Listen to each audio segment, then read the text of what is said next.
Welcome to the Restaurant Boiler Room, Season 3, Episode 3. I'm your host, Rick Ormsby, Managing Director at Unbridled Capital.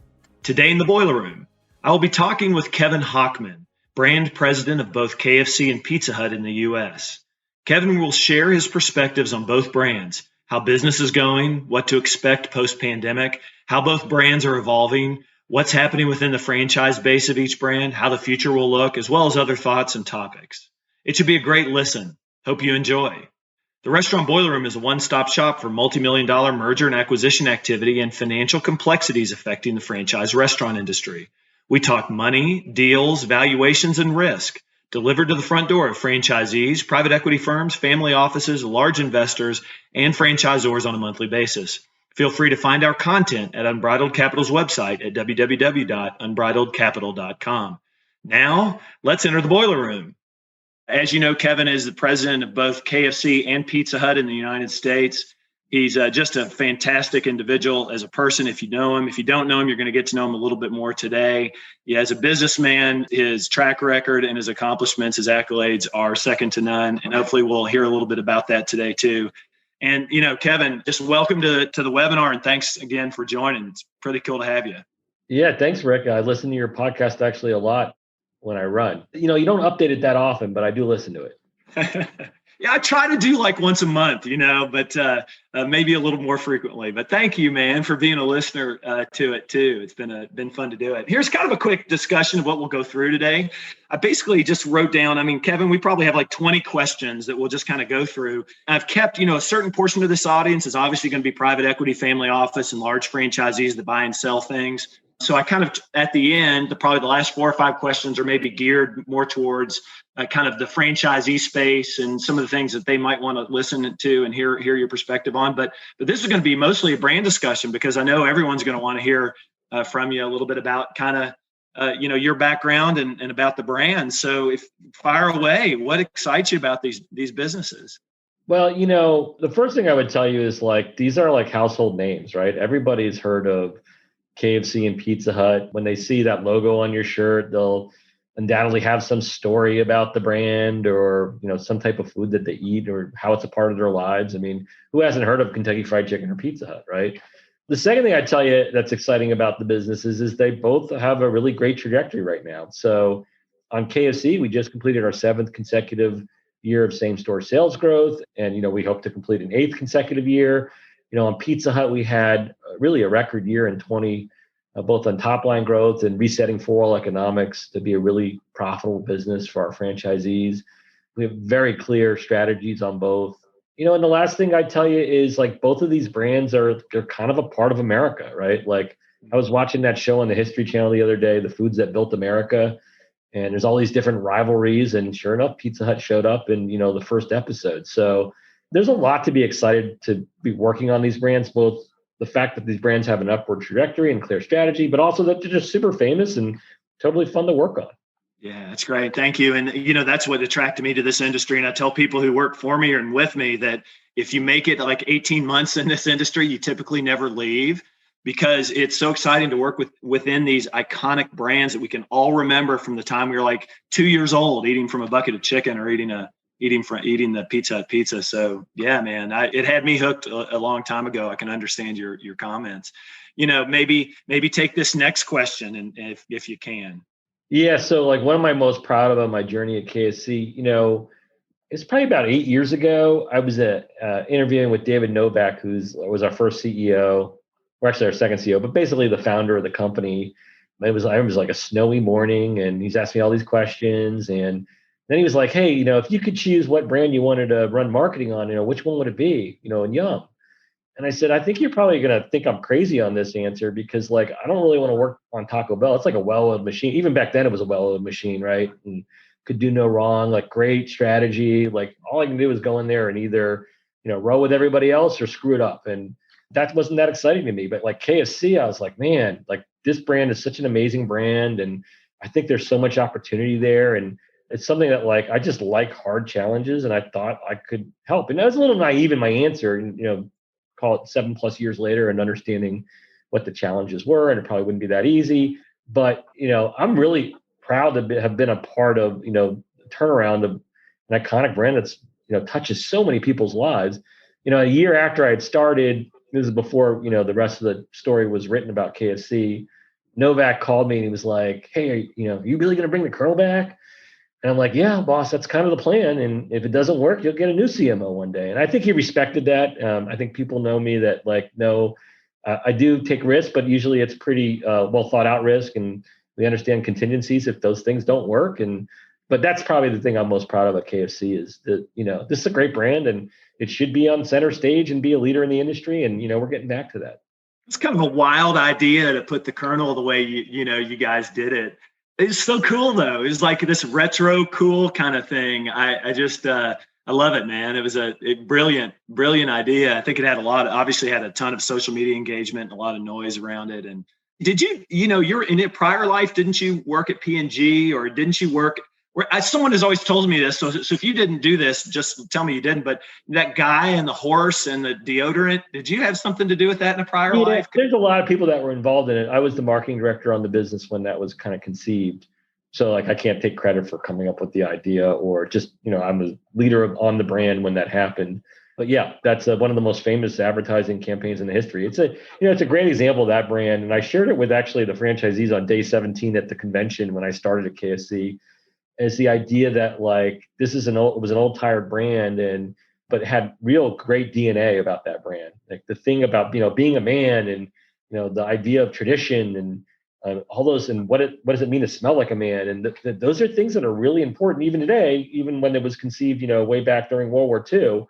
And we just had to bring it back in a more modern, interesting way. And, clearly, people my age on the hairy edge, do we really understand their ads? Right. But if you're in the, anywhere from the 12 to 40-year-old scene, you see those ads and you just think it's a really modern contemporary brand. You get the idea and the benefit of the brand, and it's definitely resuscitated. And there's no reason why these legacy brands like KFC and Pizza Hut that have such strong DNA, those values and those things that they were built on, they're timeless. And you see that when you bring them back and you bring them back for the things that they were known for, but in a modern way, the business responds. And I think we've seen that on both businesses.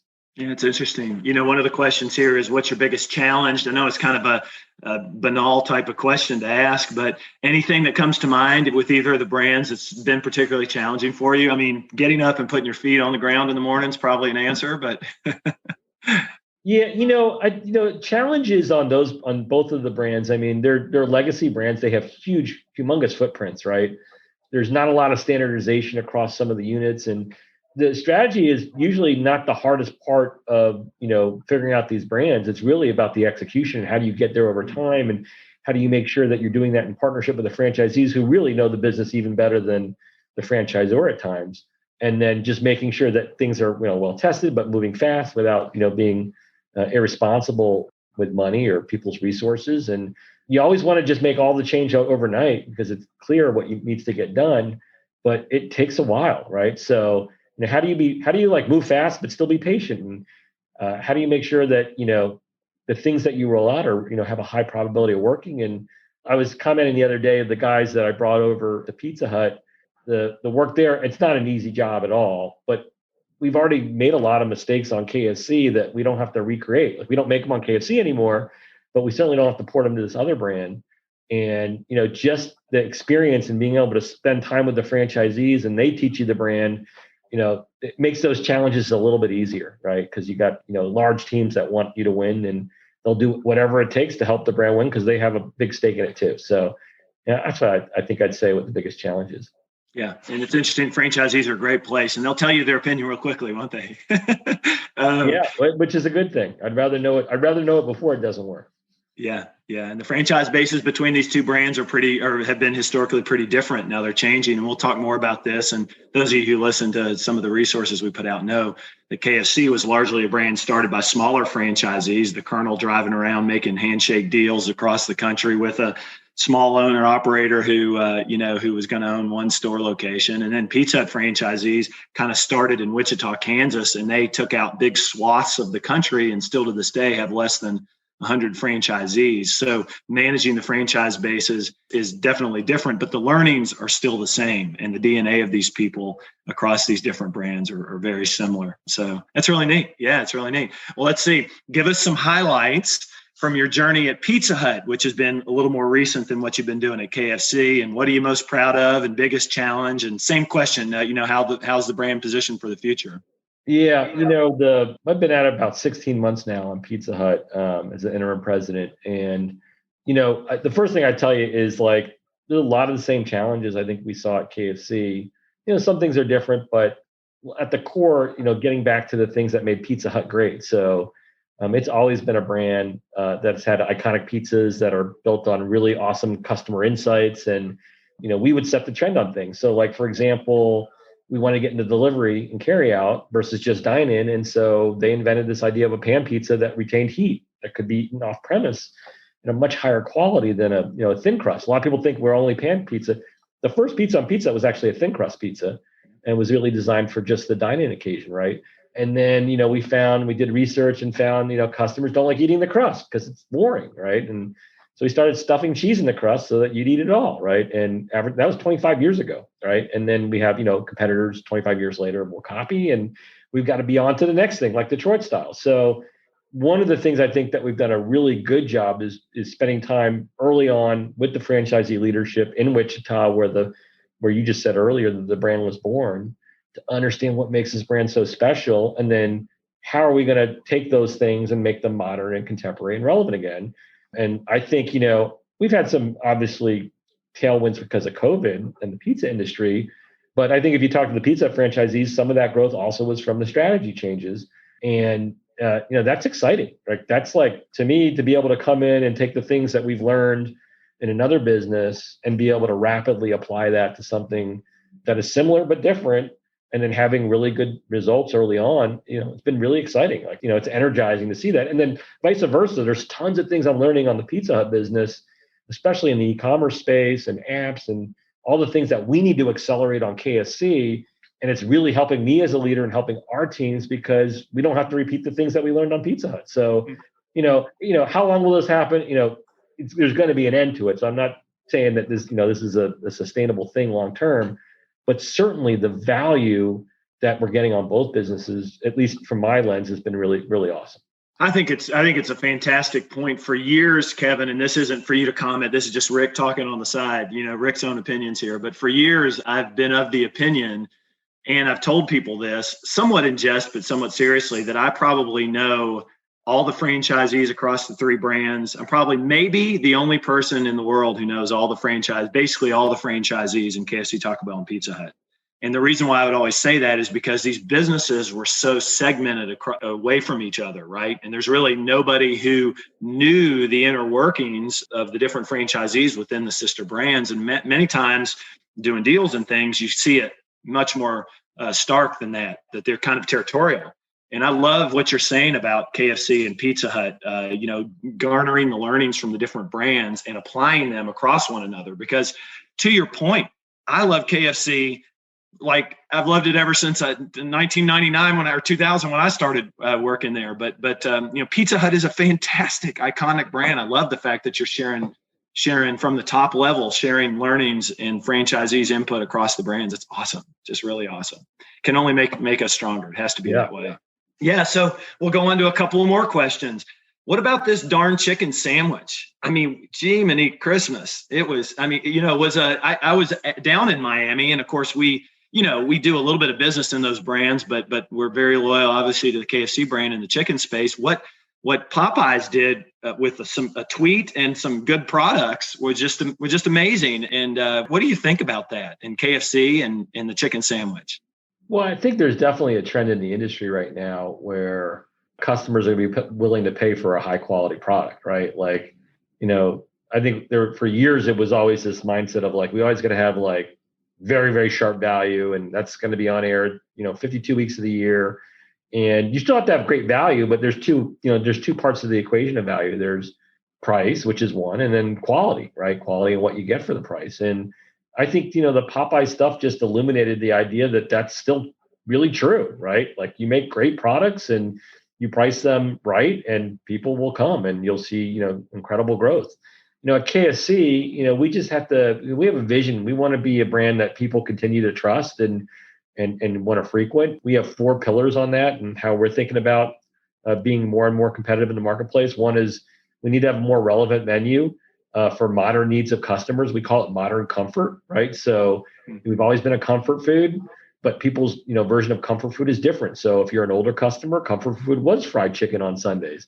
If you're a younger customer, it's probably like burgers and chicken tenders and chicken sandwiches, right? And so we have to evolve our menu to meet the needs of a modern customer, and while still not abandoning our core customer, which still continues to pay most of the light bills. And the second thing we're working on is a safe operational experience, which means secure, accurate, fast, and easy. Do you think these are the keys that we have to be consistent on at all 4,000 KFCs, no matter where you are in the country, no matter what time of day you come? You always get a safe, accurate, fast, and easy experience from us. The third is we are on a mission to finish the update of our estate and to get to a modern American Showman. We call it the American Showman remodel, as well as build new stores. And then lastly, we've got some investments in technology in our business that will help us future-proof it. So, what I tell you is I think, we have a really focused strategy. Popeyes is going to do what they're going to do. We're going to do what we're going to do. That said, we have a kick butt sandwich we just launched that I encourage everybody to go out and get. But that is a part of becoming a more relevant brand with a more relevant menu. I think it's a great answer. And I'm going to make a comment that's going to divert a little bit from the comments you just made. But for those of you who are listening, I'm really happy because, most of the time when we're doing these webinars and things, we're talking about things like EBITDA and tax and legal issues and cap rates and real estate values and these things, but it's really refreshing. And for those of you who are sitting in New York or wherever you might be in a tall building, listening to other, data and information, it's more than just EBITDA when you're talking about these businesses, right? And listen to what Kevin's saying about the importance of the customer and the importance of the products. And that has to be part of what gets you excited about this type of a business. And if it doesn't, then it's just going to look like any other type of business that you might invest in. And that ultimately will make it less meaningful and you'll be less successful at it. So sorry for the, left turn out of nowhere. But Rick, it all comes down to four-wall economics. So you're absolutely right. The reality is if it wows the customer and you do it in a smart way, you're going to improve those four-wall economics. But if you don't wow the customer, it's going to go the wrong direction, right? But at the end of the day, you need a business that's really going to resonate with the customer that makes sense, from a margins perspective and a labor perspective, and it's all connected, right? But if you don't win the customer, I think it's over time going to be real tough long-term to have good four-wall economics. Yeah, that's right. The economics have to come a close second to the customer, or else you're not going to have the customer. Right. But they all work together. They all end up in EBITDA. So one of the reasons why I listen to your podcast is to learn more about that stuff. So it's funny. My kids were talking to me the other day. They said, "Dad, the word you say the most in your life is," and I'm thinking, what are they going to say? I hope they're not saying a cuss word or something else, right? They say EBITDA. You say EBITDA all the time. And I said, well, do you know what EBITDA is? And neither of them did. My 16-year-old almost got it right. I mean, she's pretty sharp. She's like earnings before, and then she kind of started fumbling. My son was like, I don't know what it is, So back to another question, Pizza Hut. I mean, that's what I think of a Pizza Hut, right? It's a marketing giant. It's always had great products. You talk about 25 years ago with the stuffed crust pizza. I remember David Robinson. I went to the Naval Academy. David Robinson turns the pizza around backwards and he eats it, and we're all shocked, right? And I know this is a part of what you do really well. So how do you build upon that with the future? Well, it is about, the core of Pizza Hut was, when it was started, pizza wasn't even a thing. So the Midwest, they didn't really know what pizza was. And so Pizza Hut created a version of pizza that became the gold standard for pizza, right? Which was this thin crust pie that they had invented. And then over the years, they invented these other pizzas to respond to changing customer needs, right? When Pizza Hut's at its best, they're creating and marketing pizzas that you can't get anywhere else, like literally anywhere else. And we're going to bring back some of those favorites and re-promote them, like pan and stuffed crust. And then we're going to create new ones that you haven't seen before, like the Beyond Sausage Pizza. We were the first national chain to bring a plant-based protein pizza nationally to market. And then, most recently we had incredible success with our Detroit style LTP, which that was one where it was it reminded me a lot of Nashville Hot on KFC, where most people hadn't heard of that product unless you lived in Nashville or unless you lived in Detroit. You could get a rendition of it in food circles. So whether it was in New York or LA or Chicago, everybody had a good rendition of Detroit style or a good rendition of Nashville. hot, but nobody had taken it to market to really democratize that trend. And it's something that's funny. I learned in the beauty business when I worked in CoverGirl Cosmetics for 12 years, and that's a drugstore brand where like you buy like a mascara for like $5, right? But anybody that really knew that industry, you always watch prestige. So you watch where people would go into a department store and buy a mascara for $35 and say, what was so special about it? And say, how do I bring that trend to the masses at an affordable price across 20,000 food, drug, mass grocers where you could just blow it out, right? And this business is like, there's some of that same similarity in that, like, people want familiar discovery. Like, they don't want the same old thing. They want something but they don't want something that's too crazy. It's something a little wrinkle.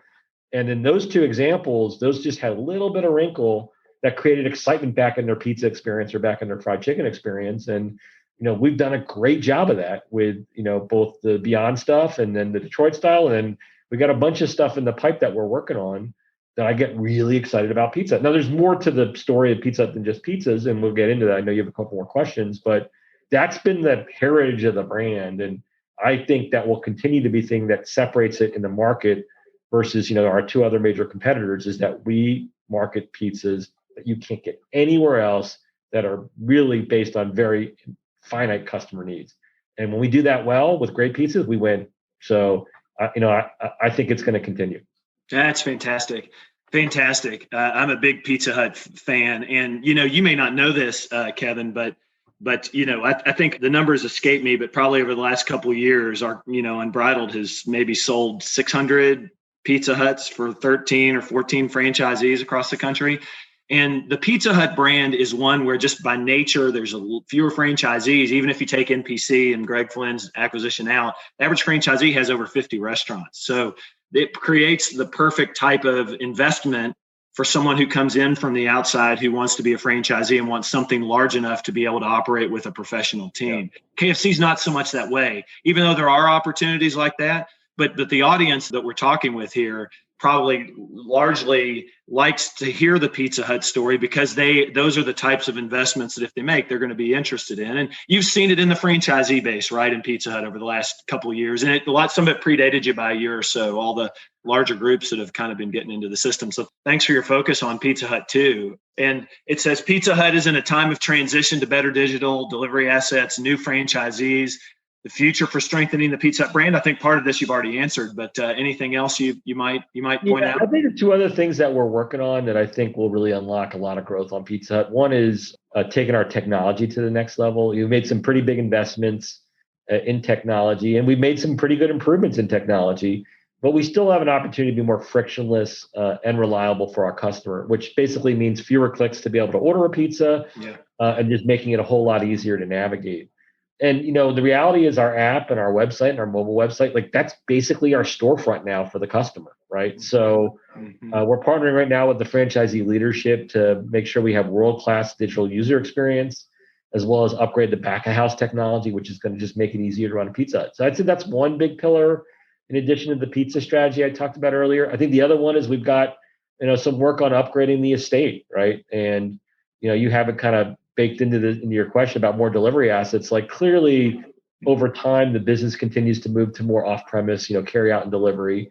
And we tend to have faster payouts with, our Delco units or delivery carry out units. But that said, coming out of the pandemic, we're also going to have to make sure that we're ready to welcome diners back for those restaurants that still have dine-in.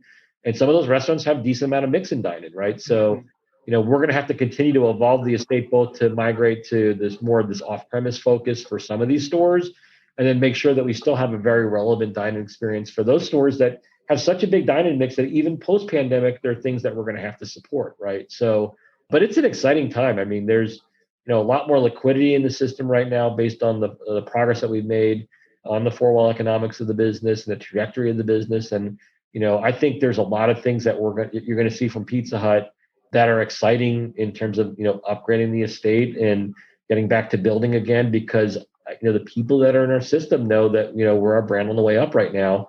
And it's an exciting time to be a part of the brand. That's great. That's great. I didn't know about the thin crust pizza.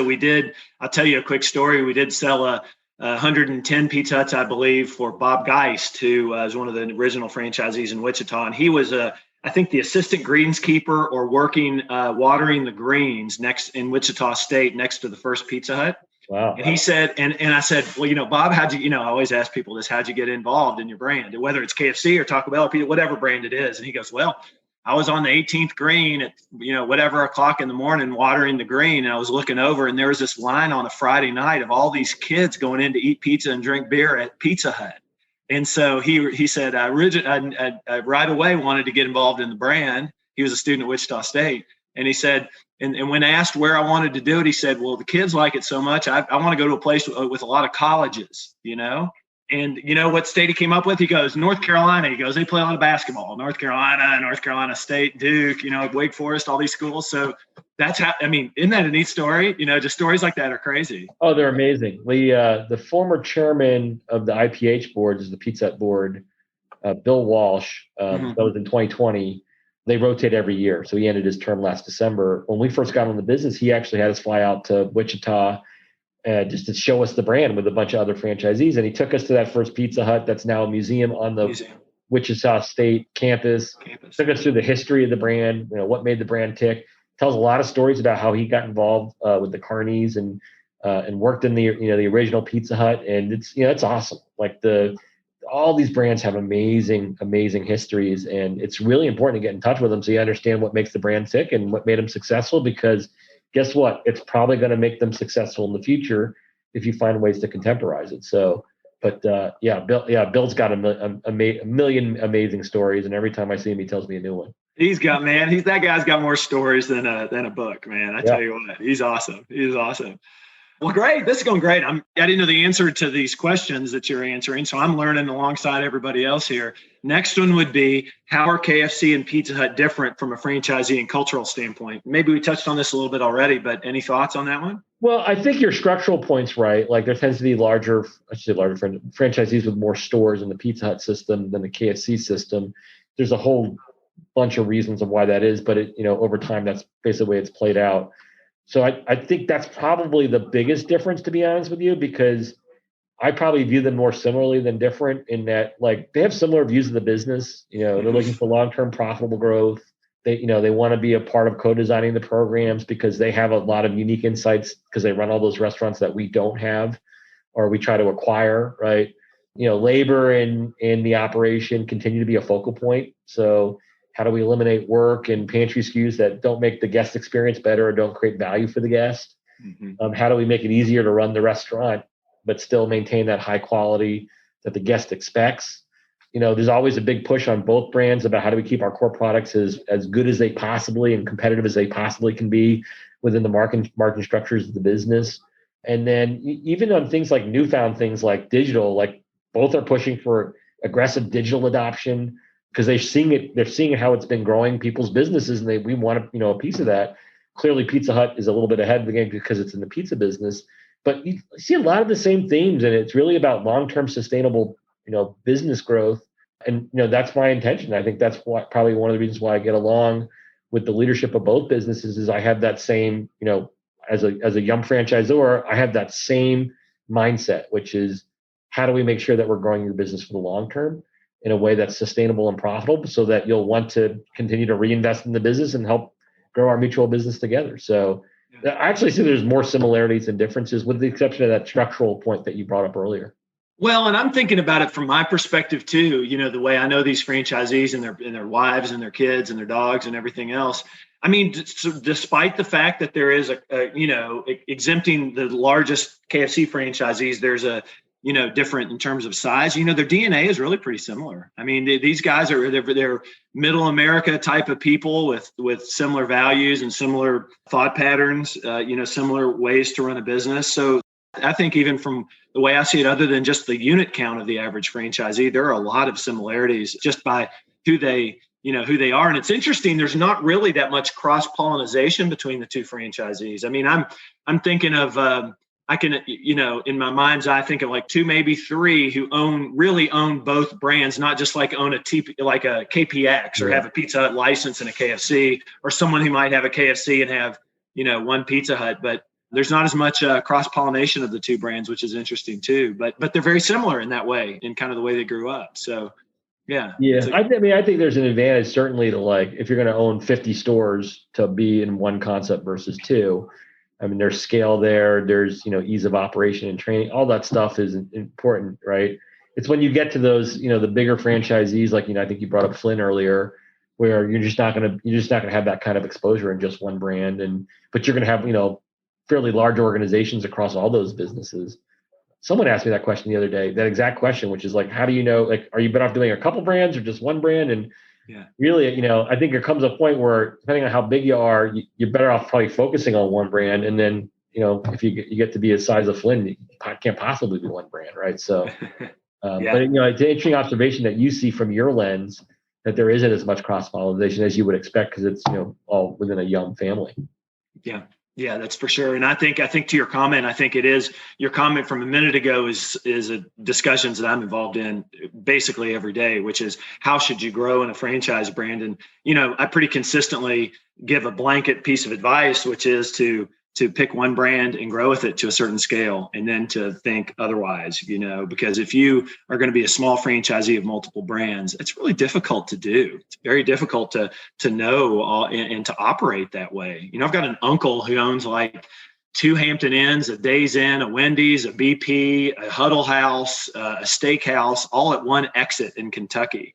And I look at him and I'm like, I don't know how on earth you can do all of that. Like, how do you keep up with all of the FDDs and all the procedures and operating manuals and training people? And it's a tough thing to do. And for that reason, I think, get involved in one brand, grow in one brand. If you have, the right chops, get into another. But I think it's a good point. How about products? We love new products. Anything you can speak about? I know a lot of this stuff you can't speak about, but any new products or ideas across either brand that you could talk about? Yeah, I can't really tell you about future products. We just launched our new Kentucky Fried Chicken sandwich, which is super exciting for us.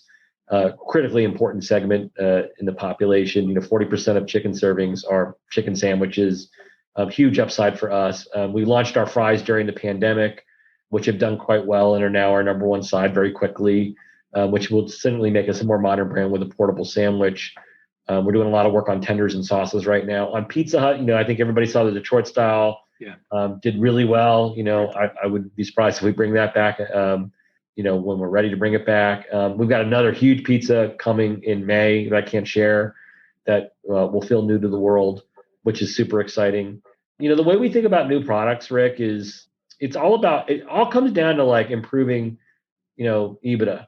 And so there's 4 lenses that our teams work on both brands. One is, does it resonate with the customer? Because if it doesn't, it's not going to sell, right?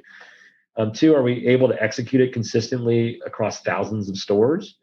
And so the builds and how things are put together is critically important. If it's too complex, the answer is going to be no. It won't be able to be consistent. And it doesn't matter if it tastes great in the food kitchen here. If it can't execute it consistently across thousands of stores, it's not going to matter. Is it profit accretive? Ideally, that's through both margin expansion and incremental customers coming into the restaurant for that new food product. And then I've coined this term, pantry SKU responsible. So is any added complexity in pantry SKUs worth the size of prize? So, Detroit style is an example where those were 3 new SKUs.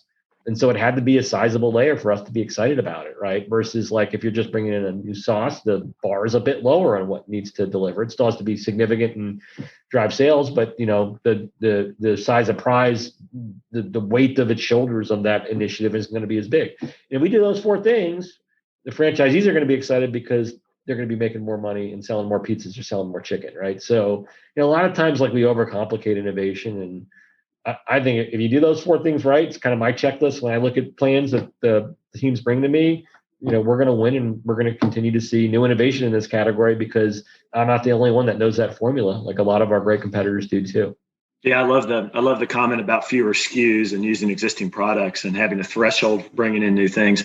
When I moved to Florida last year, we had lived in Kentucky for 20 some odd years, and you start moving and you realize how much you accumulate. It's just embarrassing. And sometimes I look at the menu boards at some of, heck, KFC has been a guilty party over the years, but any brand, you go look at the menu boards and daggone it, you can't figure it out if you had a PhD. And so menu simplicity is a good thing. A good thing. It's another reason why you got to get your uncle out of some of those concepts.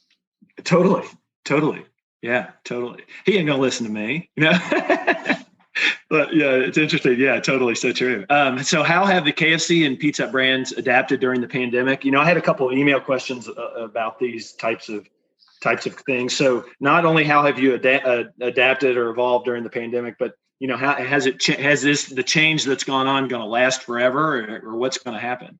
Well, we think that some of those changes will last forever. Like for example, if you get used to ordering digitally, are you really ever going to go back to the slower way, right? Like for example, in pizza, are you ever going to call another pizza restaurant once you've set up the app and used it and saw how easy it is? Of course not, right? It's like going back to a horse and buggy instead of using the car, right? So I think some of these things will change forever, right? Like certainly the digital adoption has been there, and I think our competitors know that. That's why you're seeing, I call it extremely competitive activity, trying to get folks in the digital adoption, whether it's just a member of your CRM program or actual app download. But once you're in that ecosystem, and I don't know if you guys have probably seen this, but like there's a clear, direct correlation. The deeper you get in the ecosystem, the more you buy from a brand, and everybody knows that. And so everybody's, on a mission to get you further down that path, right? I don't think that's going to change. I think the innovation that we've seen in access channels across the businesses. So for example, on Pizza Hut, we were the first national player to stand up curbside carryout. And so why is that a big deal? It's like, well, remember that first couple months during the pandemic, like people were afraid to go into stores, and being able to stand up, a quick way to be able to, click a button on your app and have someone come up and just load it into your trunk or load it in the back of your car without ever having to leave your car, the safety of your car. So, well, that's not that big a deal. You can go to the drive-thru. Well, Pizza Hut doesn't really have drive-thrus. We have 1,400 stores that have drive-thrus, and we've now rerouted the app for those stores. You'll go through the drive-thru instead of doing curbside carryout, which is drive-thru is much more labor efficient, right? But like that's an example where I think in general, this idea of like ease of access, whether it's order ahead and quick pickup, getting the drive-thru to go faster, using drive-thrus in pizza, we certainly have a lead versus our competitors on drive-thru windows. All of those things to make it easier to either go faster or to not have to leave your car. I think a lot of that will be here to stay, right? And as long as we can continue to innovate against that and be ahead of the curve, I think we're going to continue to win on that, right? KFC, the example for KFC during the pandemic that changed was one, getting the drive-thru to get even faster. So we just won an award. I forgot the company, that was an award, but some company did this, third party did a study and published it. And it was all about drive-thru speeds. And we were always pretty good on that list. And we actually improved, even though a ton more business was going through the drive-thru because of the pandemic, because a lot of lobbies were closed or people didn't want to go in the lobbies for carry out, right? And the other thing was the digital adoption, even in fried chicken. Our mix went up exponentially overnight with the stand-up of these aggregators and then having our own KFC.com site. So I don't see that retreating. I see that actually getting bigger in 21 and building off incredible growth in 20. So I think those things are here to stay. Is some of this stuff going to retreat as restaurants open again? Of course, right? But I think the habits that have changed in terms of how you order, how you pick up your food, I think it's hard to go back if you've already kind of aligned up on that. And I think the smart players in the industry will take advantage of that and continue to position themselves for winning. I think it's a great insight, because the horse and buggy versus the car insight, we were forced to, our family, learning these apps that we otherwise might have punted down the road and not had to learn. Now that we know them and learn them, we don't see ourselves going back to the old way, right? So that's a really good thing. And, these brands, for those of you who don't invest or own KFCs or Pizza Huts, just broadly speaking, both platforms within QSR have done really well during the pandemic. KFC was a very portable, very transferable bucket of chicken, if you think of it that way, that could feed a family, that carries and sits well, and and you can hold it for a little bit of time. That was probably advantageous. Pizza Hut in the pizza brands, it's obvious that they did well during the pandemic too. But this QSR increase in sales and profits was very uneven. You might be interested, Kevin, that a lot of the burger brands, some of them are kicking butt, but some of the other burger brands just really saw no lift at all during the pandemic. Some of them actually retracted a little bit. Maybe a lot of it was because of the breakfast performance, some of it just because of the competition, but very different. To me, there was like 4 different vectors on that, like whether you did well or not. Like one was just the type of food that you're in, right? Yeah. So in our 2 brands, they're kind of designed to already be eaten off premise, right? Like, it's a bucket of chicken and sides that are already packed out, to be able to, they're essentially meant to be brought home and unpacked and eat at a dinner table, right? Or in front of the TV. Pizza is certainly the same way with the pizza box and the way the pizza's been constructed. It's been designed to be brought home and eaten. So I think that was one vector of like whether you did better or not, if your food was already kind of set up for success, or could you quickly pivot to make your food set up for success. Another one is I think your access channels. So certainly delivery transactions, because they're in the early part of the pandemic, people are like, I don't want to leave my home, right? And well, that's a pretty easy way to get food. If you had delivery channels set up that were priced competitively, and certainly the major pizza players have very competitively priced delivery channels, you're going to win in that. Drive-through is another one where, if you have a drive-through, you don't have to leave your car, the safety of your car. It's much easier to get your food in a more preferable way. And, there's some of the concepts that have multiple drive-throughs did even better than ones that just do drive-throughs, right? Then I think you had like just the reaction to the pandemic, like, the bigger brands tend to do a better job of being able to get the PPP out there, get really clear on the types of things that we need to do in order to keep guests and team members safe. And I think customers were really noticing that, especially early on in the pandemic. We're much more noticing versus maybe some smaller restaurants or even independents that didn't have that kind of slick way of making sure that the teams were safe and the customers were safe, right? And then I just think like just evolution of the menu and just making sure that you were on top of bigger group meals and people were eating together that weren't normally eating together. And I think some of that last one will probably retract, right? But I think those were the four big vectors. And I think you mentioned day parts, which is probably a fifth. Certainly, if you were dependent on people going to work for your day part, that was going to be challenged, and that will likely come back as people go back to work, at least most of it, depending on some flex working. But I think that was really what drove, some of the different concept results. And, fortunately for our two concepts, we were on the better end of a lot of that. Yeah. Yeah. No, thanks for sharing, for sure. 100%. Both brands have been beneficiaries. So yeah, can you keep them? Can you keep them? Can you keep these incremental customer visits, these incremental customers, the sales momentum? Is it broadly speaking something that can happen or not? Yeah, I think some of it will stick, and some of it we can do some things to make it stick, and some of it, might retract. So, the digital stuff, we just have to continue to put gas on both of the brands, on making sure the app and the website and everything is working as sharply as it can. We just stood up in KFC. We just launched our first ever app in the U.S. and it's had incredible success so far. All new website, to just making sure that the digital channels, one, have the correct funding and the correct infrastructure, and we're driving them through all of our channels. I think that's going to stick and continue to grow. I think this idea of like different channels of access that make it easier or faster to get your food the way you want it. So, for example, I think on Pizza Hut, we have 1,400 or 1,500 now drive-through windows, which are much easier to execute than a curbside carryout. But I think even both of those channels are likely here to stay on pizza. We already have the drive-through on KFC. The big opportunity there is really about how much faster and easier can you make the click and collect experience or the order ahead and be able to deliver the food to the customer at the restaurant faster.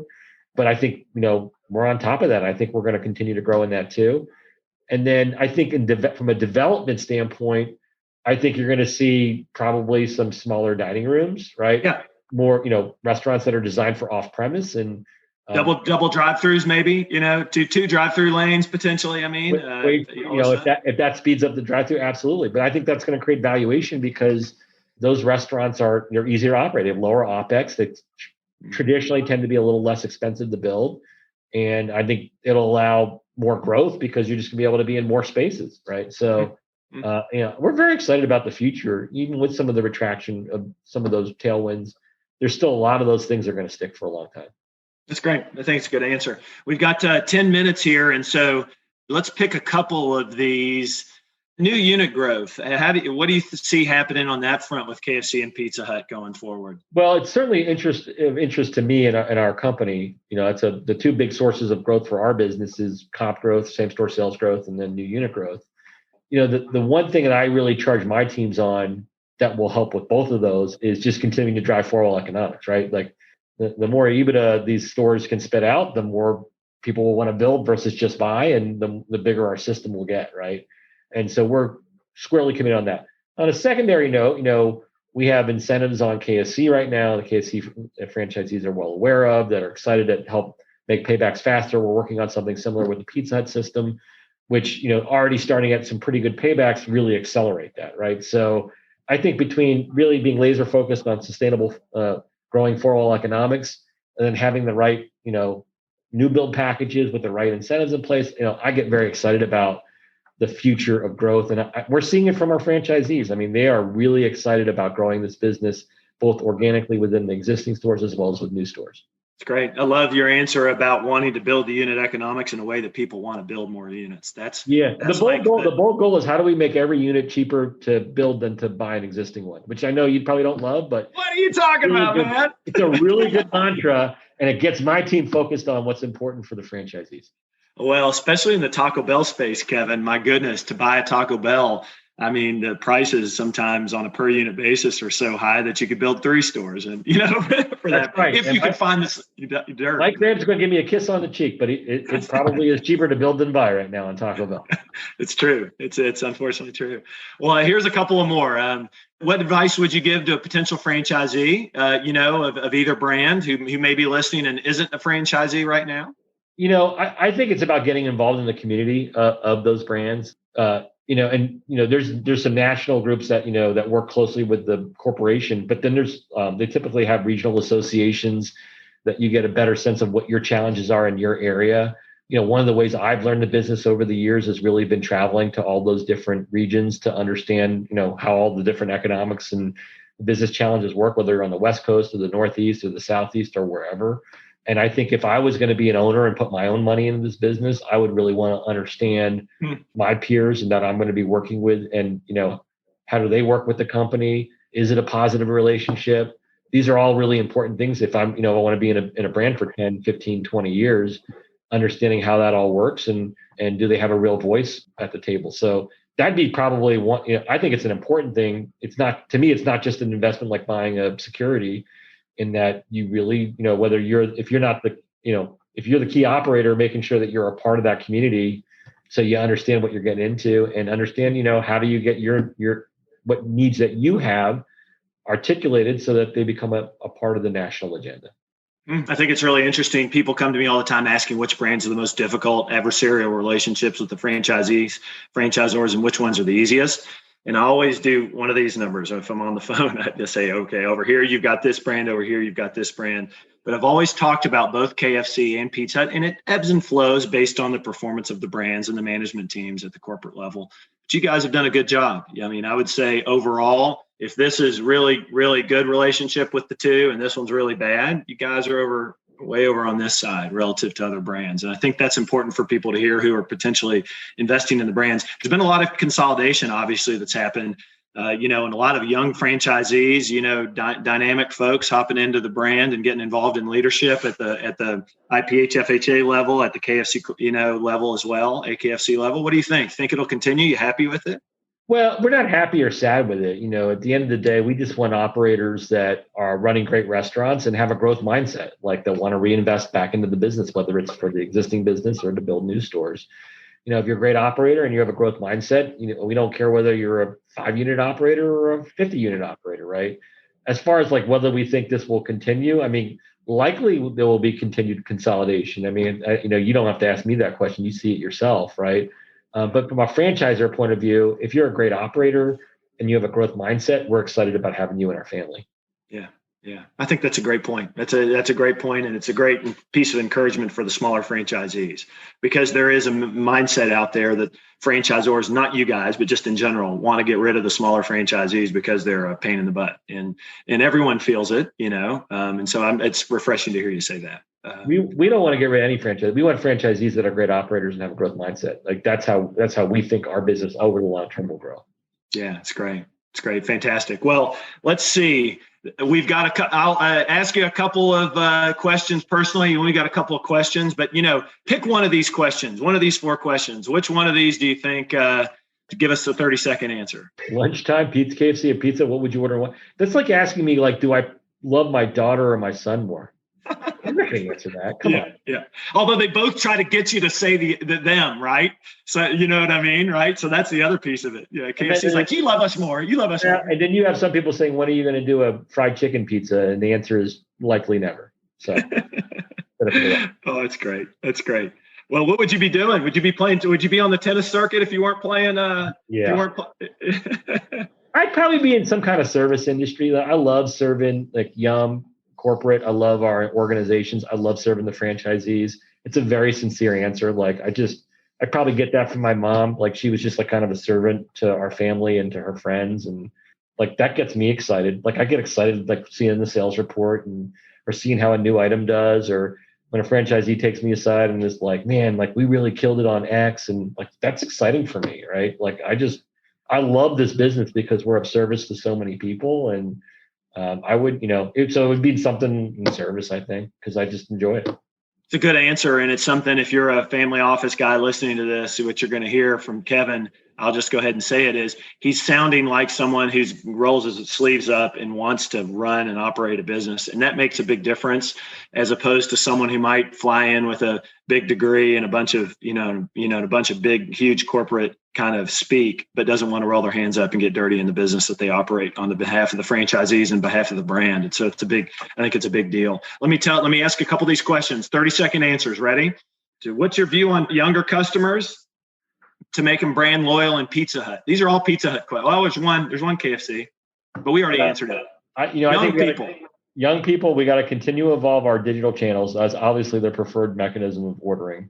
I think we got to get more contemporary and modern with our brand voice. I think we just launched this new campaign with Craig Robinson, which is like the perfect sweet spot of a spokesperson, because people my age know him from The Office, but people my daughter's age know him from The Office too, because Office is the most watched streamed show in the history of watch stream shows, right? So, and doing it in a very distinctly Pizza Hut way, if anybody's seen the ad. So, it's talking to them in a way that's more relevant. It's making sure we have pizzas that they get excited about. So things like Detroit style are clearly on the cusp of like internet food culture, and then making sure our digital channels are easy to access. And we see one of our key competitors in pizza has a great relationship with young people, and it's probably because their digital channels are just very, very good. And there's no reason why we shouldn't have something similar. Yeah, it's great. It's great. A lot of this is technology driven. And I'm frankly myself hearing this from you, Kevin, and realizing that I've probably underestimated the importance of it. What about labor shortages, minimum wage increases? How is that going to affect maybe automate? This is a long question. I talk about this a lot across a lot of channels, but automation, simplification, when you talk about higher costs of labor shortages, it's been a big issue, right? Especially now in some brands where they're crushing it over last year with some of the stimulus money, and there's tons of business. And, the franchisee, I got one KFC franchisee tell me that he's working, that he's having to work in the stores, and fried chicken. Yeah, I mean, it's challenging. I'm not going to sugarcoat it, especially because I don't run the stores. So, but I do hear that consistently from franchisees all across the country. Two things I'd say on that. One, we are committed to continuing to make the store easier and easier to operate. And so, Monica Rothgary, my COO on KFC, Nicola Berquier, her counterpart on Pizza Hut, like they're constantly looking at ways to take things out of the business that will not impact the customer experience, but make it easier to run the restaurant. So, and that will continue, and we'll just have to try to accelerate more of that or find bigger ideas that will help us do it. But, likely we're not, you're not just going to automate or reduce the complexity based on the rate of increases in these things.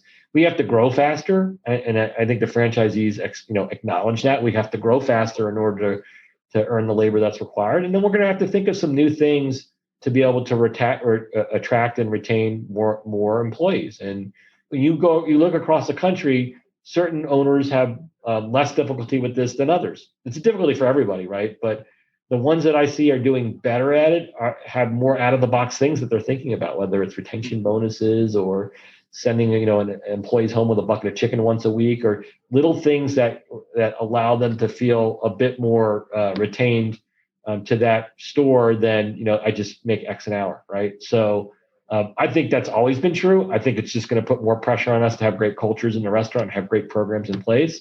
And then it's my job with my team to figure out what are the new things that we can bring to market, whether to make it easier to run the restaurants or to attract and retain, more employees. But I view it as a challenge, just like any other challenge that we look at, whether it's inflation, on COGS or regulation or whatever it is. Like, we're just going to have to partner together with the franchisee leadership and find ways to really mitigate those challenges. I think it's a fantastic answer. And I'll just leave you with this before we say goodbye. I have a couple of comments here from Pizza Hut guys saying, thank you. We love your leadership. Product innovation versus discount. We love the product innovation. Greg Flynn wanted me to tell you that he's super excited to be a Pizza Hut franchisee. I mean, there's a KFC comment in here that with a big thumbs up. So I just want to say thank you. Thanks for your leadership in both brands. Really appreciate you being here today too. It means a lot to speak with you, and we're excited to see what the future holds. And let's go, like I usually say to folks, let's go get them, man. Let's go get them. Thank you so much for your time, Kevin. It's been an honor. Hey, thank you, Rick. I appreciate allowing me to share about the businesses. And I just want to thank all of our franchise owners and their teams out there. Honestly, I came to this business 7 years ago. I didn't know anything about pizza or chicken. And it wasn't for those guys, I would still not know very much about it. So they've been very generous with their time. And, I appreciate being able to serve all of them back. That's awesome. That's a way to end it. Please look out for a replay and come to the website or podcast if you want to hear it. Thanks a ton, Kevin. Best to you. And thanks everyone for watching. Thanks so much, Rick. All right. Y'all be good. See ya. Thanks so much for entering the Boiler Room today. You can find our podcasts on iTunes, Google Play, Stitcher, TuneIn, and Spotify. If you like these podcasts, please listen, rate, and review. I also encourage you to visit our website at www.unbridledcapital.com for the best franchise M&A and financial resources in the industry. Our website includes webinars, podcasts, videos, white papers, and a list of our past M&A transactions. Please note that neither Rick Ormsby nor Unbridled Capital Advisors LLC give legal, financial, or tax advice. These podcasts represent opinions that have been prepared for informational purposes only. We expressly disclaim any and all liabilities that may be based on such information, errors therein, or omissions therefrom.